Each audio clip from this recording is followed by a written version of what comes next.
너희가 성경에서 영생을 얻는 줄 생각하고 성경을 연구하거니와 이 성경이 곧 내게 대하여 증언하는 것이니라. 그러나 너희가 영생을 얻기 위하여 내게 오기를 원하지 아니하는도다. 나는 사람에게서 영광을 취하지 아니하노라. 다만 하나님을 사랑하는 것이 너희 속에 없음을 알았노라. 나는 내 아버지의 이름으로 왔음에 너희가 영접하지 아니하나 만일 다른 사람이 자기 이름으로 오면 영접하리라. 너희가 서로 영광을 취하고 유일하신 하나님께로부터 오는 영광은 구하지 아니하니 어찌 나를 믿을 수 있느냐. 내가 너희를 아버지께 고발할까 생각하지 말라. 너희를 고발하는 이가 있으니 곧 너희가 바라는 자 모세니라. 모세를 믿었더라면 또 나를 믿었으리니 이는 그가 내게 대하여 기록하였음이라. 그러나 그의 글도 믿지 아니하거든 어찌 내 말을 믿겠느냐 하시니라. 이번 주간에 어느 목사님이 설교 한 편을 보내주셨습니다. 그래서 제가 그 설교를 들었죠. 그 설교 가운데 보면 그런 말씀을 하셨어요. 15일 동안 저 카자흐스탄에 그 추운데 선교 여행을 하고 돌아오신 거예요. 돌아오셔서 포항이시기 때문에 인천공항에 내리셔서 대구까지 가서 대구에서 또 차를 타고 포항까지 가셨어요. 얼마나 긴 여정이셨겠습니까? 아마 짐을 푸시고 무엇보다 쉬고 싶으셨을 텐데 집에 도착하자마자 제일 먼저 뭘 하셨을까요?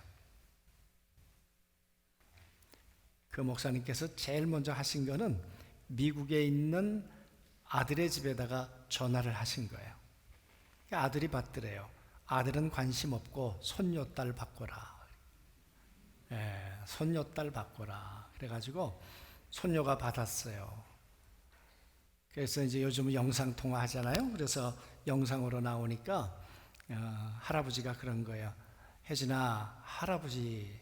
그랬더니 혜진이가 네.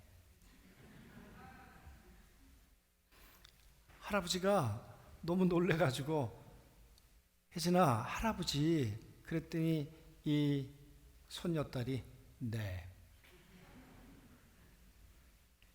아니, 할아버지가 15일 동안 저 카자흐스탄에 가서 그 추운 데 가서 선교하고 돌아왔잖아. 그리고 그동안 전화 못 했잖아. 응? 그래서 내가 오자마자 내가 옷도 벗지 않고 너한테 전화부터 한 거야. 할아버지야. 네. 이 목사님의 말씀을 그대로 말씀을 드리면 이 아이의 반응이 이랬다는 거죠. 그래서요. 그래서 어쩌라고요. 조금 더 보태면 저 인터넷 할 것도 많고 숙제할 일도 많고 친구들하고 채팅할 것도 많고 할 일이 많거든요. 저 할아버지한테 관심 없거든요. 그런데 왜 자꾸 전화하고 그러시는 거예요? 여러분, 그런 얘기 아니겠습니까? 그래서 할아버지가 확인하고 싶으셔서 그러셨다는 거예요. 혜진아, 너 할아버지 사랑하지? 네. 그러면 할아버지한테 뽀뽀해라. 그랬더니 전화기에 대고 뽀뽀를 하더래요. 그래서 할아버지도 뽀뽀하려고 전화기를 갖다 대시는데 마음이 싸늘하시더래. 사랑한다고 말은 하는데 입술은 갖다 대는데 감정은 전혀 없더래. 여러분, 그 손녀가 할아버지의 마음을 알까요? 그 손녀딸이 10살이 되었는데 세월이 가면 갈수록 할아버지의 마음을 알아줄 줄 알았는데 할아버지의 마음을 알아주는 것이 아니라 점점 벽이 쌓여져 가는 거예요.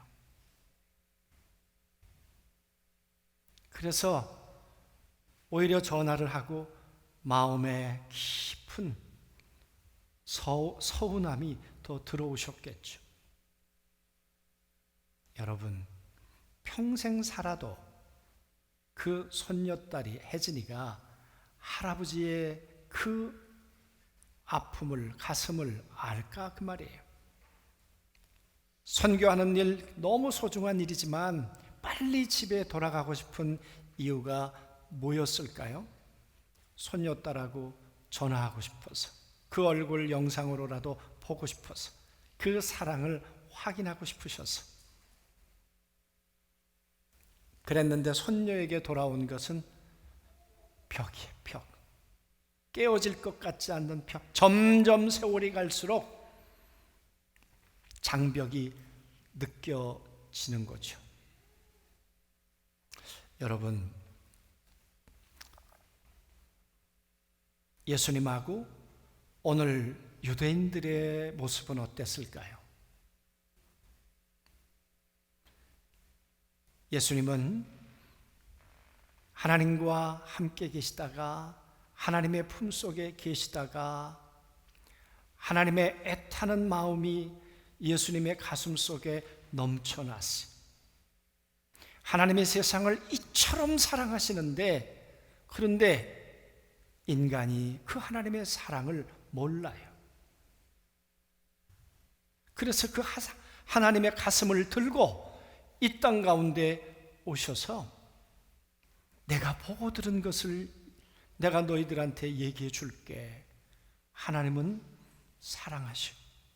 하나님의 세상을 이처럼 사랑하셔. 내가 보았어. 내가 느꼈어. 그 사랑을 이 땅에 있는 유대인들에게, 내가 만나는 그 내 백성들에게 지금 전하고 있는데 내 소리를 듣는 사람이 없는 거예요. 만나면 만날수록 점점 옹벽이 쳐져가는 거예요. 점점 철벽이 쳐져가는 것 같은 거예요. 여러분, 예수님의 이 마음이 어떠셨을까? 오늘 그 답답한 마음을 예수님은 이렇게 말씀을 하셨습니다. 너희가 성경 속에 묻혀 사는구나. 그런 이야기죠. 성경에서 영생을 얻는 줄 알고 성경을 상고하거니와, 그 성경이 나에 대해서 기록한 책인데, 너희가 그렇게 성경을 날마다 연구하면서, 날마다 성경을 암송하면서, 안식일이면 하나님의 말씀을 펼쳐서 읽고 하브루타를 하면서, 토론을 하면서, 성경의 지식은 쌓아져 가는지 모르겠다마는 왜 너희는 나를 향해 오지 않느냐 그 말이에요. 그래서 유진 피터슨이라고 하는 분이 쓴 메시지 성경에는 이렇게 표현했습니다. 너희는 영원한 생명을 얻을 수 있으리라는 생각에 늘 성경에 파묻혀 지낸다. 그러나 너희는 나무를 보느라 숲을 놓치고 있다. 이 성경 전체가 나에 대한 기록, 나에 관해 기록된 것이다. 그런데 내가 너희 앞에 이렇게 서 있는데도 너희는 성경을 원한다고, 생명을 원한다고 하면서 정작 나에게서 그 생명을 받으려고 하지 않는다. 내가 여기 서 있어. 혜진아, 할아버지야. 내가 하나님이야. 내가 하나님과 함께 계시다가 이 땅에 온 말씀이신 바로 그 예수님이야. 내 음성을 들으면 38년 된 병자가 일어나는데, 내 음성을 들으면 하인이 살아나는데 왜 그렇게 벽을 치고 살아?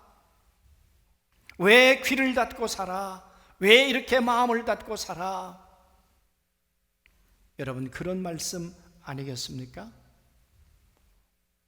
너희가 성경을 그토록 사랑한다고 하는데 어찌 하나님을 모를까? 그 성경이 큰 숲은 나에 대해서 기록한 것인데, 잘 생각해봐. 성경이 무슨 이야기인지. 인간이 죄를 지면 양을 끌고 와야 돼. 그 양의 머리에다가 손을 얹고, 그러면 그 죄를 지고 양이 죽어. 그 양이 바로 나야, 나.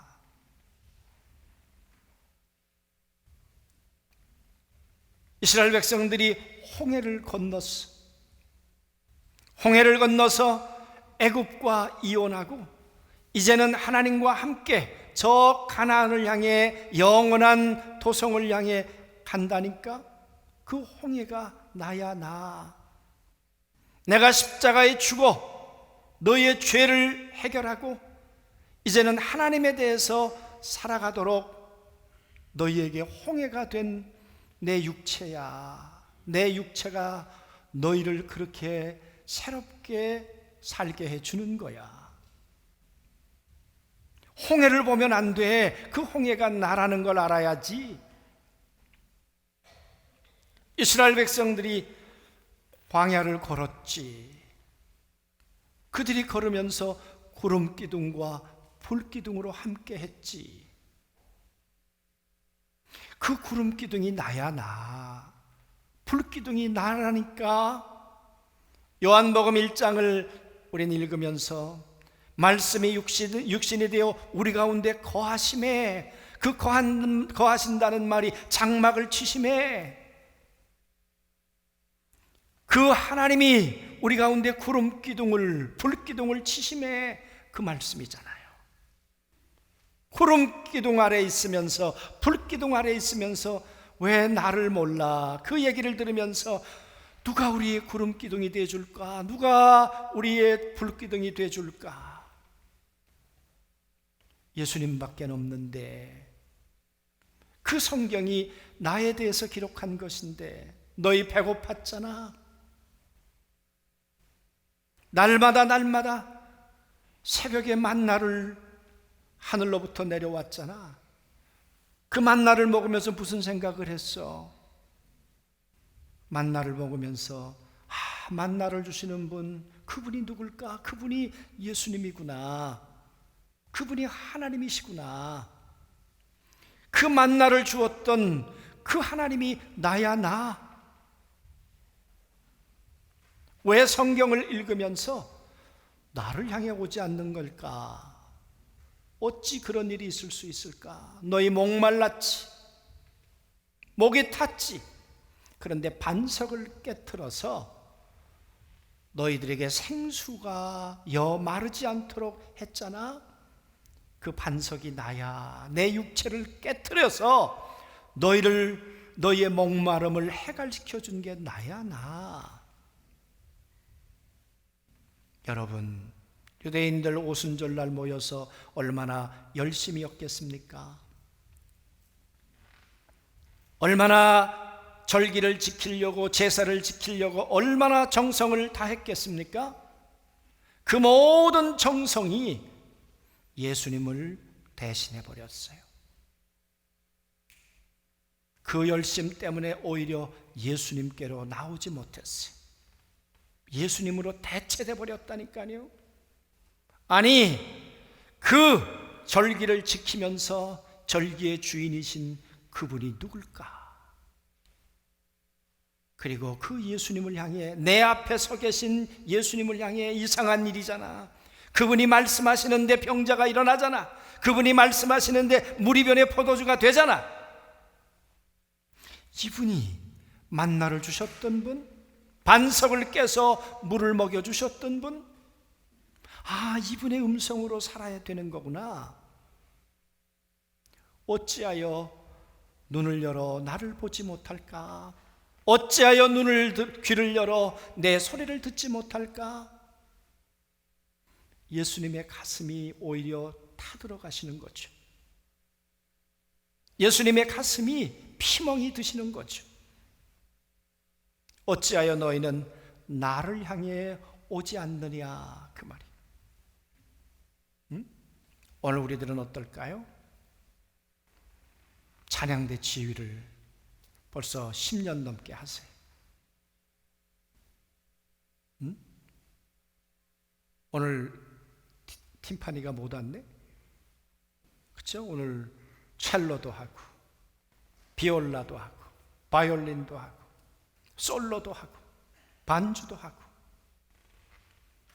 여러분, 이렇게 내가 수년 동안 내가 주를 위해 수고했는데, 그런데 주님이 왜 나를 향해 나오지 않지? 왜 너희의 찬양이 내 가슴에 와닿질 않지? 너희의 찬양을 듣는데 왜 내 가슴이 서늘해지지? 여러분, 그런다면 얼마나 이게 원통할 일이에요. 오늘 유대인들 향해서 주님이 그렇게 말씀하시는 거죠. 너 목사라며? 너 신앙생활을 몇 년 동안 했다면서? 너 모태신앙이라면서? 그런데 왜 내 안으로 들어오지 않지? 왜 너를 볼 때마다 내 마음이 서늘하지? 오늘 예수님 너무너무 가슴이 아프신 거예요, 오히려. 그래서 말씀합니다. 나는 사람에게서 영광을 취하지 아니하노라. 왜 이런 얘기를 하셨을까 갑자기? 아마 유대인들은 예수님을 오해했는지 몰라요. 예수님이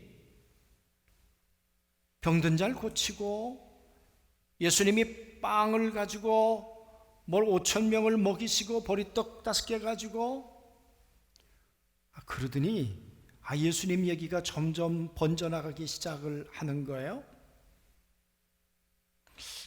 예수님이, 예수란 사람이 요즘 뜬다며. 사람들이 요즘 요한을 버리고, 세례 요한을 버리고 예수님에게로 간다며. 그 예수님이 사람들을 불러다가 이제 자기가 영광을 취하려고 하는 것 아닐까?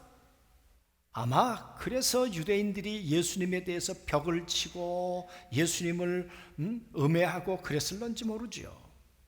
나는 사람들에게 영광을 취하지 않아. 내가 너희들을 향해서 하나 분명히 얘기할 수 있는 게 있어. 내가 지금 깨달은 게 있는데, 그게 그 다음 말씀이에요. 다만 하나님을 사랑하는 것이 너희 속에 없음을 알았노라. 여러분, 유대인들이 볼 땐 억울한 일이죠. 하나님 사랑하려고 안식일도 지키고, 하나님 사랑하려고 절기도 지키고, 하나님 사랑하려고 이렇게 오랜 시간 수고하고 애쓰는데, 하나님이 무슨 권세로 너희 안에는 하나님을 향한 사랑이 없어. 그 이야기는 혜진아, 할아버지야 사랑해. 네. 뽀뽀. 그리고 입술은 갖다 대는데 감정이 없어. 그 사랑이 느껴지질 않아. 그 얘기 아니겠습니까? 이 말은 이렇게 해석할 수 있습니다. 하나님이 가지고 있는 가치 있는 사랑이 너희 안에는 없어. 하나님이 중요하게 생각하는, 의미 있게 생각하는, 하나님이 느끼고 싶은 그 사랑이 너희를 통해서는 느껴지질 않아. 여러분, 유대인들이 그런다면 다른 사람들은 어떻겠습니까? 우리들은 어떤 사람일 것 같습니까? 예수님께서 한 걸음 더 나가서 이런 말씀을 하십니다. 내가 너희를 아버지께 고발할까 생각하지 말라.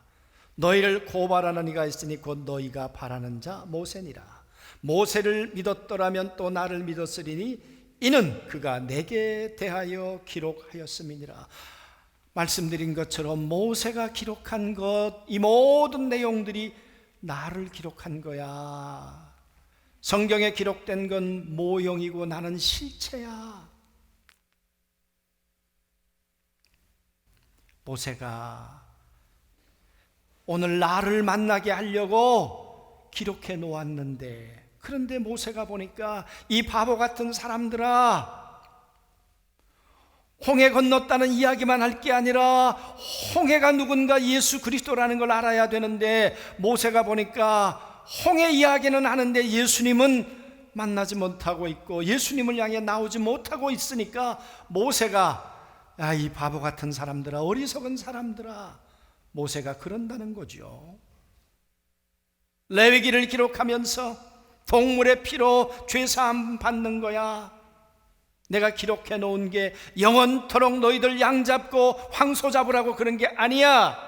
이건 그림자야. 양이 아니라 세상 죄를 지고 가는 하나님의 어린 양이 올 거라니까. 그래서 모세가 이 바보 같은 사람들아, 내가 기록해 놓은 그 주인이 바로 이분인데, 하늘에 있는 모세도 어쩌다가 이렇게 되었을까? 모세도 답답하기는 마찬가지라는 거죠. 그래서 마지막 47절에 그러나 그의 길도 믿지 아니하거든 어찌 내 말을 믿겠느냐 하시느니라. 모세가 해준 말도 이해가 되지 않는데, 그러니 내가 사람의 몸을 입고 이 땅에 와서 하나님과 함께 계시다가 이 땅에 왔다, 그리고 보고 들은 것을 말한다라고 얘기하는 내 말이 믿어지겠는가? 모세가 했던 말을 잠잠히 보면서 우리는 기다려야 할 분이 계시구나, 우리를 위해서 이 땅에 오신 하나님의 아들이 메시아로 오시겠구나, 그분이 오시면 우리의 모든 단절을 다시 해결하고 하나님 안에 함께 살아가도록 우리를 인도해 주시겠구나. 에덴에서 쫓겨났지만, 그 아름다운 동산이었지만 그 동산에서 쫓겨나 영원토록 하나님 없는 삶을 살아갈 수밖에 없었는데, 하나님이 그 벽을 깨트리시고 하나님의 아들 그리스도를 이 땅 가운데 보내셔서 육체를 깨트리시고 하나님 앞에 오는 길을 열어놓으신 분, 그 일을 만드신 분이 예수님이시구나. 그 예수님을 알아보고 그분의 음성을 듣고 그분의 말씀으로 사노라면, 나사로가 살아나온다니까. 그 음성을 듣고 그 음성을 내 영혼 육에 채우면 육체가 힘을 얻는다니까. 영혼이 살아난다니까. 오늘 예수님께서 모세도 믿지 않는데 어찌 너희가 나를 믿겠느냐, 이 어찌란 말 속에 얼마나 예수님이 가슴앓이를 하고 계시는가, 얼마나 가슴이 터질 것 같으시겠는가, 그 말이. 어찌 나를 모르느냐, 내 사랑을 이렇게 몰라주느냐. 여러분, 우리는 누구일까요? 우리가 하나님을 사랑한다고 하는데, 하나님이 오늘 우리 앞에 서셔서, 예수님이 우리 앞에서 계시면서 너희는 어찌 내 사랑을 그리도 모르느냐. 너희가 죄인 되고 원수 되고 연약할 때 내가 너희를 위해서 이 땅 가운데 왔어. 하나님이 나를 보내셨어. 그리고 하나님이 너희를 향한 사랑을 확증해 주셨을 뿐만 아니라 이제 성령으로 너희 안에 거하면서 함께 이 땅에서도 살고 육체를 벗는 날 영원한 하나님의 천성에서 함께 살고 싶은 이 하나님의 사랑을 어찌 그리 몰라준단 말이냐. 저는 그런 생각을 해보았습니다. 하나님이 실수하셨다. 하나님이 이런 원수된 인간을 사랑해 하시겠다고 결심한 게 하나님의 실수시지. 죄인된 인간을 위해 십자가에 죽겠다고 그 몸을 던지신 그 예수님이 실수하신 것이죠. 성령으로 오셔서 인간 안에 함께 사시겠다고 그 소원을, 그 마음을 먹으시고 성령으로 다시 오신 그 성령님이 실수하신 것이죠. 인간으로 볼 때 정말 하나님은 실수하셨어요. 그런데 하나님은 왜 그래도 포기하지 않으실까요? 몰라서 하나님은 아들을 십자가에 매다시고 성령을 보내셨을까요? 사랑은 실수라고 생각하지 않는 거죠. 오래전 러브스토리라고 하는 영화 대사 가운데 보면 사랑은 미안하다고 말하는 게 아닙니다. 사랑은 실수라고 말하는 게 아닙니다.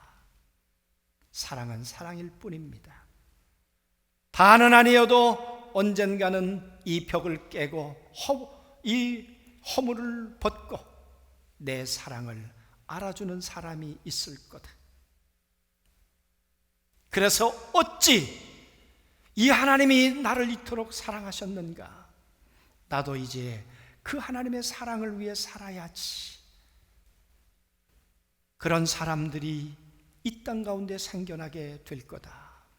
막달라 마리아가 그렇고 배신했던 베드로가 그렇고 주를 버리고 떠났던 그 많은 사람들이 언젠가는 그 벽을 깨고 그 허물을 벗고 주의 사랑을 발견하고 주와 함께 성령 안에 살아가는 하나님의 사람들이 반드시 생겨날 걸 믿고, 하나님은, 예수 그리스도는, 성령님은 지금도 사랑을 실수라고 생각하지 않고 사랑을 지금도 집행하고 계신 걸 믿습니다.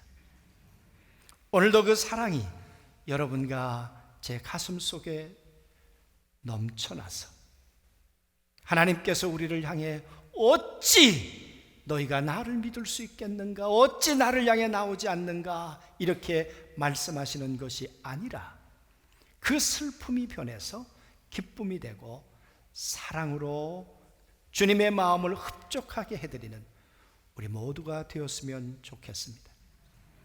어제 설교를 끝내면서 적었던 글 하나를 읽고 오늘 찬송을 우리 특송을 같이 듣고 묵상하도록 그렇게 하겠습니다. 전능하신 아버지께서 실수하신 것이다. 원수된 인간을 사랑하시겠다는 것은 전능하신 아드님께서 실수하신 것이다. 죄인된 인간을 위해 목숨을 버리신 것은 전능하신 성령님께서 실수하시는 것이다. 연약한 인간을 포기하지 못하시는 것은 어찌 그 사랑을 알아 벽을 허물까? 어찌 그 사랑을 알아 허물을 벗을까? 어찌 그 사랑을 알아 웃음을 드릴까?